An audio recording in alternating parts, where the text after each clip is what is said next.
Сайн байцгаана уу? Та бүхэндээ шинэ дугаараа оруулахад бэлэн боллоо. Манай нэвтрүүлгийг анхлан сонсож байгаа хүмүүс маань subscribe-а дарж бидэнтэй нэгдээрээ. За ингээд хэрэгээ ярьж эхлэе. 2020 оны 3 дугаар сарын 3-ны өдөр Тэжон хотын Соогуу дахь нэгэн зочдуудлын өмнө бол маш их өөмөн буужигнаа болоод байсан болохоор эргүүлийн цагдаа нар бол тийшээ явж очсон. Гэтэл одоо тэр үеэр бол нөгөө мотелийн эзэн гарч ирээд нилээд айж сандарсан байдалтай. Энэ дотор нэг хүн байна. Тэгээд тэр хүн шархтчихсан юм шиг байна. Магадгүй өгцөн ч байж магадгүй гэсэн утгатай юм хэлсэн гинэ. Ингээд бол тэр өрөөнд нэг яваад орсон чинь өмсөн хувцсан тэр жигтэй цус болчихсон нэг хүн хэвтчихсэн.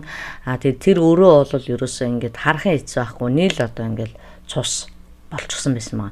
Ингээд нөгөө хүн рүү дөхөж очиод үзэхэд бол тэр хүн бол аль хэдийн нас орчихсан байсан. Тухайн үеийн нөхцөл байдал нь бол гаднаас харахад үнэхээр одоо аимшигтай байсан. Тэрхүү одоо нас орсон хүн бол ямар нэг тийм хурц зүйлээр маш олон удаа ингэж сүлбэгдсэн, хутгалуулсан ч гэж магадaltaй. За ингээд бол алгацсан хүнд задлан шинжилгээ хийгээд үзсэн чинь үнэхээр одоо тэр хүн бол хутгалуулж нас орсон байсан. Хүзүүнийхээ орчимд 14 удаа ингээд хутгаар зоологдож хатгуулсан.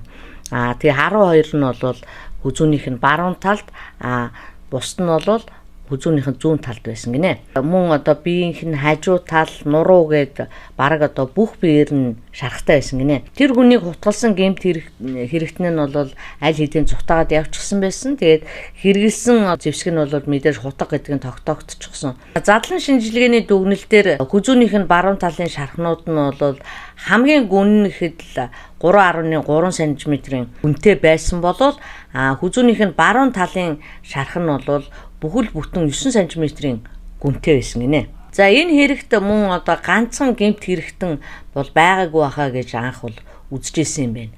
Энэ бүхнээс аюултай, хачирхалтай одоо нэг зүйл байсан. Тэр нь одоо юу вэ гэхлээр зэрэг тухайн эрэгтэйгийн бэлэг эрхтнийг нь таслаад байхгүй болчихсон. Эргэн тойрных нь одоо арьсных нь хэсгүүд таслагдаад ингээд унчихсан байсан. Бүхлээ шалтгаан нь бол мэдээж түүний бэлэг эрхтний тайрагдсанаас болсон гэж тогтоогдсон байна. Хохирогчийн одоо тасарсан бэлэг эрхтэн хэргийн газраас бол олдоогүй. За ингээд хохирогчийн одоо алга болсон бэлэг эрхтнийг илрүүлэх үйл явц бас эхэлсэн байгаа. Тэгжээд л одоо маргааш нь яасан бэ гэхээр нэг эмэгтэй цагдаагийнханд хандаад манай гэрийн үүднийг хачин одоо хар дугтуутай юм үлгөөтэй байна гэж ингэж мэдээлсэн байгаа. Тийм болохоор мэдээллийн дагуу цагдаа болон сэтгүүлчид тэдний гэр рүү явж очисон чинь үнэхээр одоо гэрийнх нь үүдэнд бол хар дугтуутай зүйл үлгөөтэй байсан. Тэр дугтууг нээхэд дотор нь нэг нямбайлан боосон нэг юм байсан бөгөөд энэ нь бол нөгөөх халдлагад өртсөн хүний бэлэг эрхтэн байсан. Ингээд одоо мэдээж яагаад тэнд нас орсон хүний бэлэг эрхтэн энд дүүжлээтэй байгаа юм бол гэдэг нь бол мөрдөгчдийн гайхлыг ихэд татсан байгаа. Тухайн хэргийг эрэгтэй хүн хийсэн үү, эмэгтэй хүн хийсэн үү гэдгээс шалтгааллахгүйгээр ер нь хүний бэлэг эрхтнийг болон төмсгийг тайрах тохиолдол бол байдаг юм байна. Төмсгийг нь бол бэлэг эрхтнээс нь салгаж үлдээгээд зөвхөн одоо бэлэг эрхтэн буюу шодоогийн таслах тохиолдол нь ч гэсэн байдаг юм байна. Шодоог тайрахад бол шууд одоо хүнийг үхэлд хүргэдэг юм байна. Тийм учраас энд бол шодоогийн тайраад төмсгийг авчихсан байна гэхлээр зэрэг эхлээд шодоогийн тайрсны дараа бол төмсгийг нь авсан байх магадлалтай.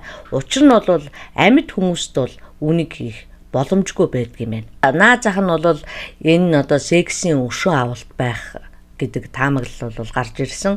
Мөн одоо хүзүүнийх нь зүүн талд 12 удаа утгалсан байсан бөгөөд хамгийн гүнзгий утгалт нь бол 9.9 см гэж түрүүн ярьсан шүү дээ. Тэгтэл баруун талынх нь бол үүнээс бага байсан зэрэг үйлдэлүүдээс нь бол утгалсан этгээдийн сэтгэл хөдлөлийн байдлыг бол тооцож үзсэн байна. Тэгсний үндсэн дээрээс бол энэ бол маш ойр дотных нь хүн байхаа гэж таамагласан байна. Нөгөө талаас одоо тасарсан шодоог эмэгтэйгийн гэрт аваачиж хаалганд нь өлгөнө гэдэг нь бол тэр эмэгтэйд болон одоо тэр эмэгтэйгийн гэр бүлийнхэнд одоо тухайн одоо шодоог харуулах гэсэн байна гэж үзсэн байна. Тэгэхээр мэдээж амиа алдсан 35 настай залуу энэ эмэгтэй хоёр бол хоорондоо хайр сэтгэлийн ч юм уу, нууц амаргийн ч юм уу, ер нь бол шуутга хэлэхэд ямар ч байсан секси холбоотой хүмүүс гэдэг нь бол тодорхой.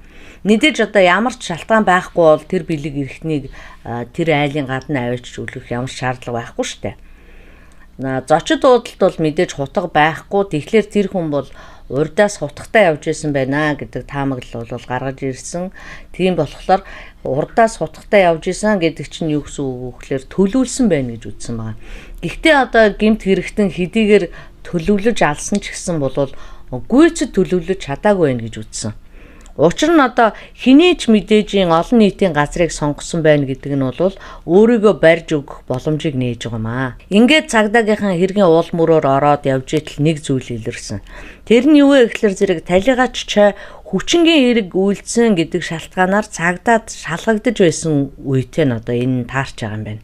Тэгтэл бас нэг зүйл бол нөгөөх бэлэг эргэтэн өлгсөн тэр гэр нь бол хүчингийнх нь гэмт хэргийн хохирогч Кангийн гэр нь байж таарсан. Ингээд хэргийн хохирогч Кан гэдэг эмэгтэй бол тэр хоёр хэдэн сарын турш бол шүүхтэр хоорондоо тэмцэлдэж байгаа хоёр юм байна л да. Нэг нь бол хохирогч, нөгөөх нь бол сэжигчнэр татгадаад байсан.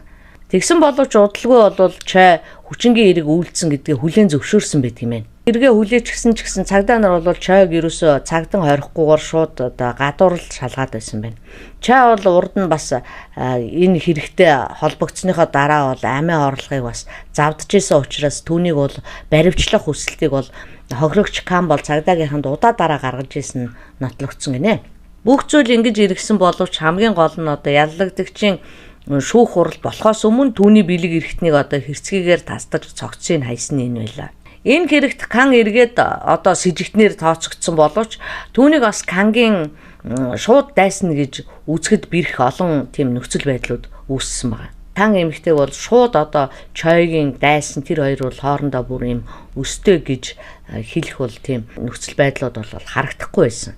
Өнгөрсөн хүчингийн эрг нь бол явж одоо Чойсигийн үгсэн хүн амны хэргийнхэн түлхүүр болно гэж тухайн үед бол цагдаа нар мэдээгүй. Чойд хүчндүүлсэн гэх Кан эмэгтэй ярихдаа тэр өдөр би анх удаа чойгойг харсан. Тэр хүн манай гэрт гинтгэн нууцаар ороод ирсэн. Гэхдээ энэ нь бол халдлага биш байсан. Яагаад тэгэхээр тэр өдөр бид нар гадаа сууж арх ууж үдшилэг зохиож байсан. Тэр үдшилэг сүүлдээ бүр сунжраад хүмүүс согтоод байсан учраас би ширээн дээр байсан зүйлийг хурааж гэрлүүгээ оруулж байсан. Тэгээд намайг юм зөөж гэрлүүгээ орсон байх үеэр тэр намайг барьж авч хүчнэсэн.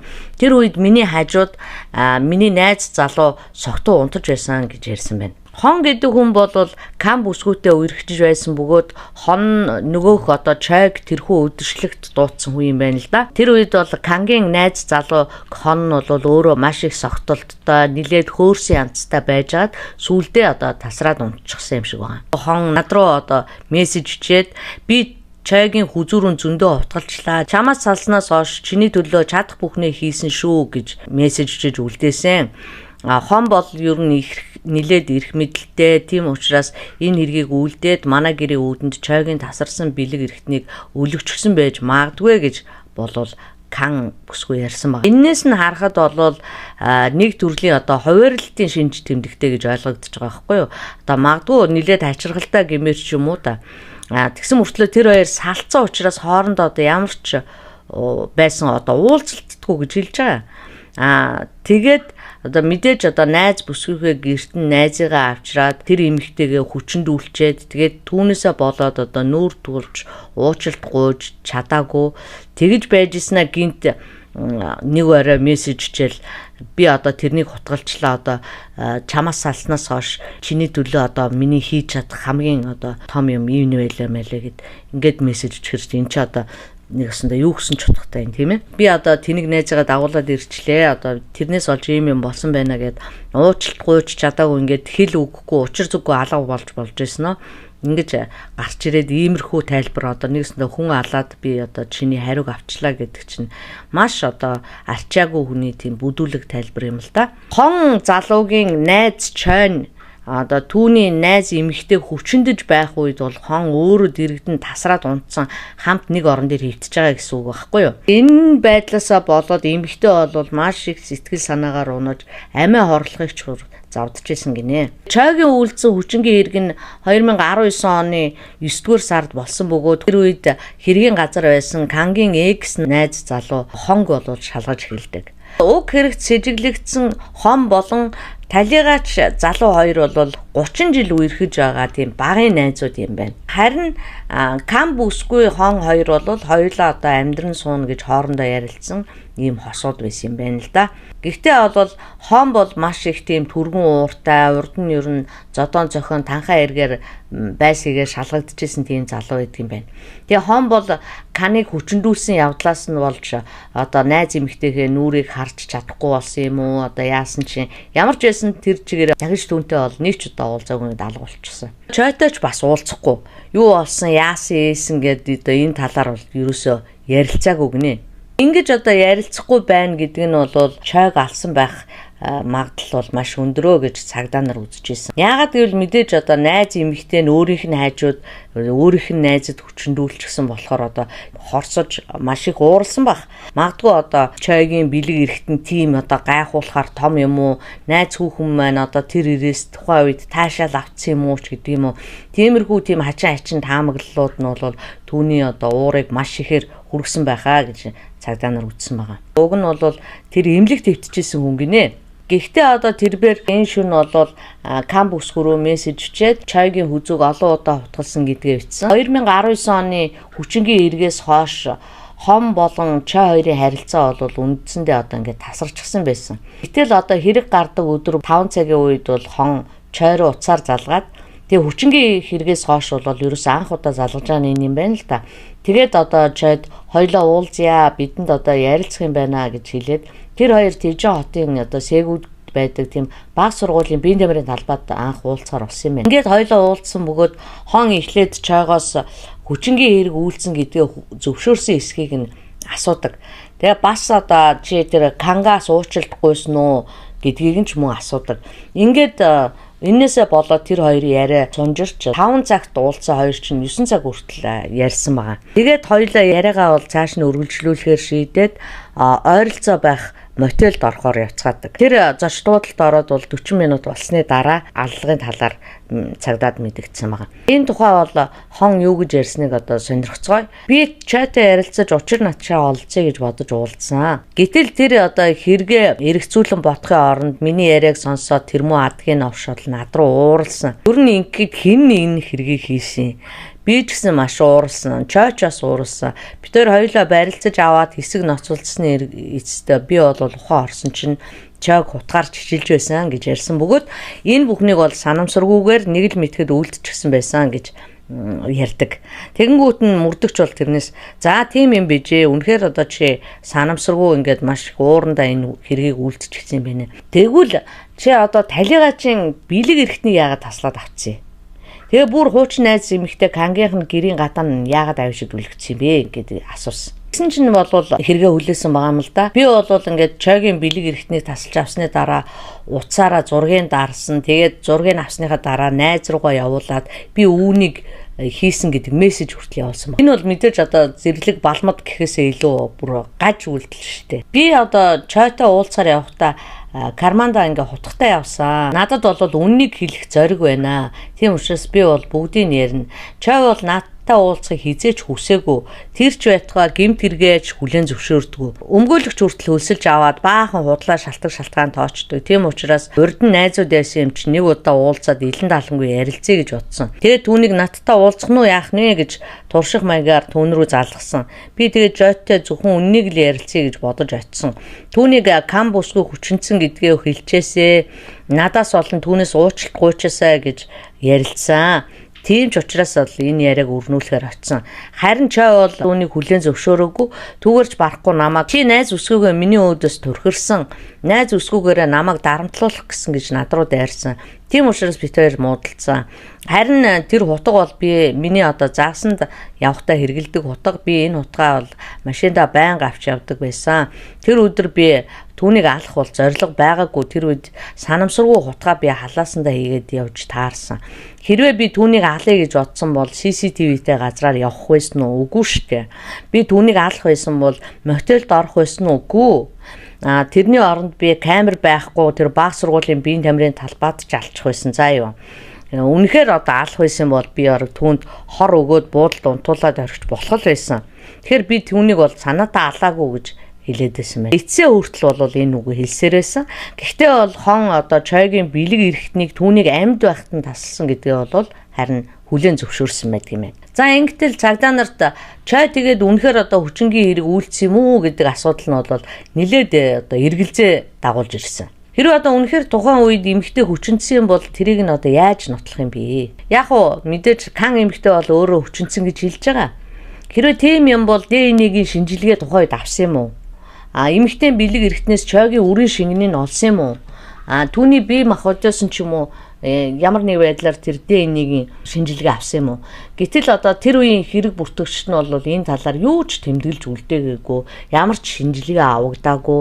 Тэгээ мөрдөгчд нь ч энэ тал дээр ямар ч нэг нотлох баримт олоогүй байсан байна.